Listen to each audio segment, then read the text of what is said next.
আসুন, মূলা পাতার ভর্তা একদম রেডি। দিয়ে দিলাম সরিষার তেল, খেতে হবে দুর্দান্ত।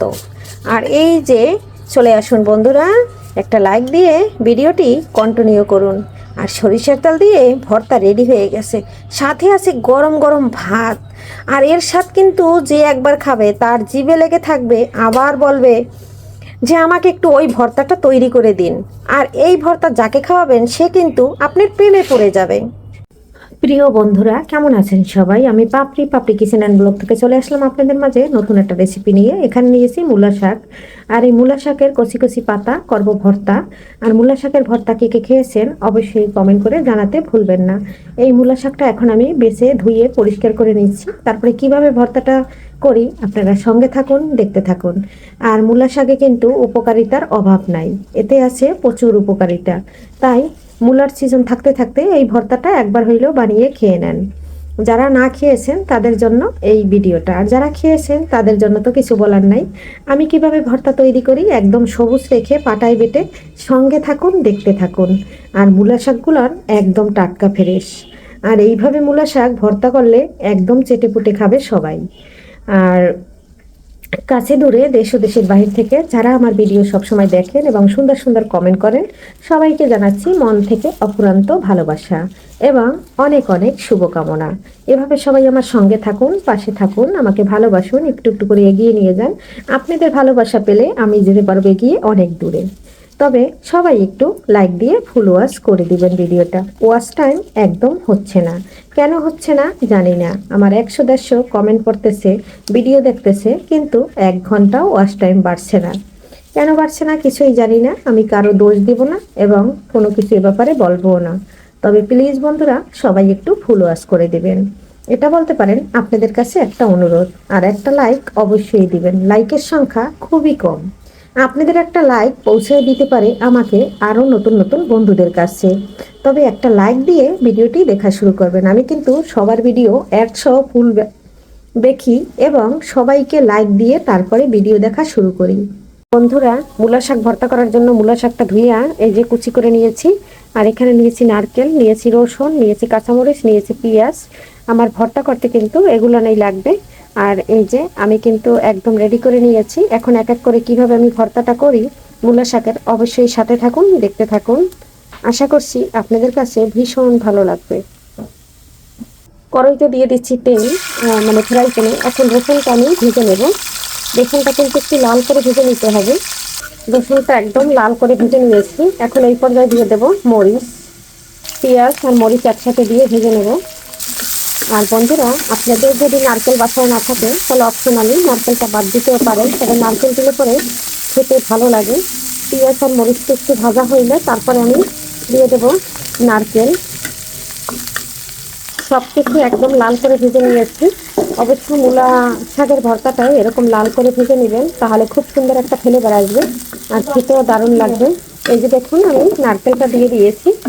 তবে নারকেলটা দিলে এই মূলা শাকের ভর্তাটা একদম জমে যায়। বন্ধুরা, মূলা শাকটা দিয়ে দিয়েছি অপশনাল। আর এখন আমি এই যে নেড়ে ছেড়ে খুব সুন্দর করে সবুজ কালার রেখে ভেজে পাটায় বেটে নেব। এখন আমি ভর্তার স্বাদের অনুযায়ী দিয়ে দিচ্ছি লবণ। তখন তেলেতে কিন্তু অল্প নিয়ে নিয়েছিলাম, এরপরে যে গামলাই ছিল সেটা কিন্তু আমি দিয়ে দিয়েছি।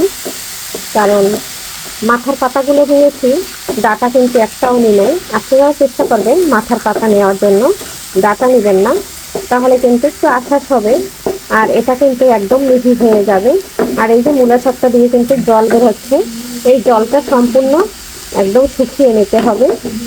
আর বন্ধুরা, এটা কিন্তু ঢাকনা দিয়ে ঢাকা যাবে না, তাহলে কিন্তু কালারটা সবুজ থাকবে না। আমি একটু জালটা কমিয়ে রেখে এই যে মূলা শাকটা একদম করে নিলাম। এই যে কতটা জল বের হয়েছে দেখুন। এই জলটা টেনে গেলেই আমি পাটায় বেটে নিয়ে একটু সরিষার তেল দিয়ে রেডি করে নেব ভর্তা, তাহলে একদম জমে যাবে। যেরকম লোভনীয় খেতে, এটা কিন্তু খুদের ভাত বলুন এবং অনেকে পিঠা দিয়ে খেতেও পছন্দ করে। পিঠা, গরম ভাত সব কিছুর সাথে একদম জমে যাবে। আর এই রেসিপিটা যদি এখন আমি জালটা বাড়াইয়ে দেবো, আর নয় আমার শাকের কালারটা নষ্ট হয়ে যাবে। যেহেতু অনেকটা জল বের হয়েছে, জলটা শুকিয়ে নিতে হবে। বন্ধুরা, সাথে দিয়ে দিলাম একটু ধনে পাতা। আর আমার এই যে জলটা একদম শুকিয়ে গেছে। এখন আমি নেড়ে ছেড়ে নামিয়ে নিয়ে ভর্তাটা বেটে নেব। আর পাতার কালারটা কিন্তু জাস্ট ওয়াও, অসাধারণ আছে, একদম সবুজ। আর ক্যামেরায় কেমন দেখা যাচ্ছে জানি না, তবে খুব ভালো লাগছে, একদম কালারটা সবুজ। এই পর্যায়ে নামিয়ে নিয়ে বেটে নিলেই হয়ে যাবে ভর্তা।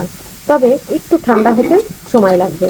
ঠান্ডা হলে তারপরে কিন্তু ভর্তাটা পাটায় বেটে আপনাদের সাথে পরিবেশন করছি। বন্ধুরা, মূলা শাকটা ঠান্ডা হয়ে গেছে, আর এখন আমি ভর্তাটা বেটে নিচ্ছি। প্রথমে পাটায় দিয়ে দিচ্ছি, আর পাটায় দিয়ে তারপরে কিন্তু বেটে নেব। বন্ধুরা, এই যে খুব সুন্দর করে বেটে নিয়েছি, হাতের ছাওয়া আসতে পারে, সবাই একটু ক্ষমা সুন্দর দৃষ্টিতে দেখবেন। বন্ধুরা, এই যে দেখুন ভর্তাটা কিন্তু একদম বেটে নিয়েছি। আর এখন একটা প্লেটে তুলে তারপরে কিন্তু আমি, আর ভর্তা কিন্তু বেশি মিহি করতে হয় না, তাহলে খেতে ভালো লাগে না। এখন আমি একটা প্লেটে তুলে সরিষার তেল দিয়ে নেব। বন্ধুরা, এই যে ভর্তাটা তুলে নিচ্ছি, হয়তো অন্ধকার আসতেছে বন্ধুরা, এই কারেন্টের সমস্যা। এই যে প্লেটে তুলে নিলাম, এখন সরিষার তেল দিয়ে দেব।